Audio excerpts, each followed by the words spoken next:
አጠራቅቶት እንግዲህ ለአባቱ ደውሎ ሽጉጡ የት አለ ብሎ ጠይቆት እንግዲህ አባትየው አልናገርም ስል እንግዲህ ስለት ይዘው ወደ እነሱ ባሉበት ክላስ ገብተዋል ማለት ነው። ሰላም ቤተሰቦች እንዴት ናችሁልኝ? እኔ ያለው ፈጣሪ የተመሰገነ በያላችሁበት ሰላማችሁ ብዘት ትርፍርፍ ይበልልኝ። ለእኔ ቤት አዲስ የሆናችሁ ሰብስክራይብ፣ ሼር፣ ላይክ የመደወል ምልክቱን እየነቃችሁ ቤተሰብ እንድትሆኑ በትህትና ጠይቃችኋለሁ የኔ ውድ ቤተሰቦች። ትሁት ክፍል 23 እንግዲህ ተለቋል። ክፍል 23 ላይ እንግዲህ አቤል ከፊልድ ሄዳለሁ ብሎ ፊልድ እንዳይሄደ አስመስሎ ወይም ደግሞ አክስቴ ትመጣለች፣ አይኗ ማይታያት ጆሮዋ ማይሰማ ምንም ነገር ማታውቅ አክስቴ ትመጣለች፣ ስለዚህ እሷን በደንብ ተንከባከቢልኝ፣ ድርጅቱን አደራ፣ አባቴን አደራ ብሎ አውቆ ፊልድ እንዳይሄደ አስመስሎ ልክ እሱ ሲወጣ እንግዲህ ከትንሽ ሰዓታት በኋላ ጸጉር አድርጎ ቀሚስ ለብሶ ሴት መስሎ እንግዲህ አክስትየዋን ሆኖ መጥቶ እንግዲህ እነሱ የሚያረጉትን ነገር ከጀርባ ሆና እሷ ስታረግበት የነበረውን ነገር ማረጋገጥ አለብኝ። ከዚህ በፊት እንግዲህ ትሁትና አባባ ሲነግሩት አላመነም ነበር። እናንተ እኔ መቼም ፍቅረኛ እንደዚህ ታረገኛለች፣ ቲና እንደዚህ ታረገኛለች ብዬ አላስብም ብሎ እንግዲህ ከእሷ እንግዲህ ቲና የገዛ ፍቅረኛዋን የገዛ ውሽሟን ነው እንግዲህ ቤት ድረስ ወንድሜ ነው ብላ ያመጣችሁ። እስከዛሬ አባቷ እንዲታመም ስታሰቃየው ነበር። ትሁት ነበር ደርሳለት ስታድነው የነበረው ማለት ነው።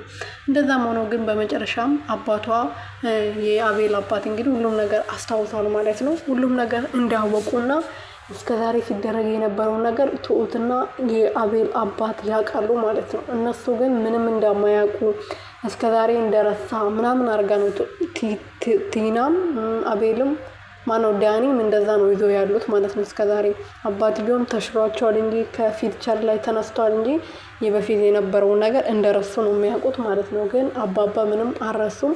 ሁሉም ነገር ያውቃሉ ምን እንደሚፈጠር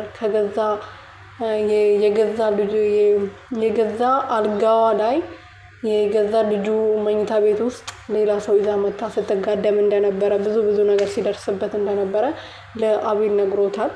አቤል ግን ሊያምን አልቻለም። በአይኔ ካላየው ትትና እንደዚህ ታረጋለች ብዬ አላምንም ብሎ እንግዲህ አክስቶ ነው አይኑን ሸፍኖ ጸጉሩን ተሸፋፍኖ ወደ ቤት ውስጥ ገብቶ እነሱ ሲያሳሙ ቤቱን ካስተላለፈ በኋላ አባባን እገለዋለሁ ብላ ስታወራ ለሰዎቹ ብር እንከፈልና አባባ እንዲሞት ወይም ደግሞ ሰውዬው እንዲያስገድሉ ብር እንሰጣቸዋለን፣ ግን መጀመሪያ ቤቱን ወደ እኔ ስም ያዛዞር ብላ ነበረ። ግን አባባ ደግሞ አውቆ ነው የውሸት ወረቀት እሷ እንድታምን ብሎ የውሸት ወረቀት ነው ሊያስፈርሙላት እያዘጋጁ ያለው ማለት ነው። ከአቤል ጋር ሲያወሩ ነበረና ትትና እንግዲህ ተታላለች ማለት ነው። በደንብ አድርጋ የስራውን እያገኘች ነው።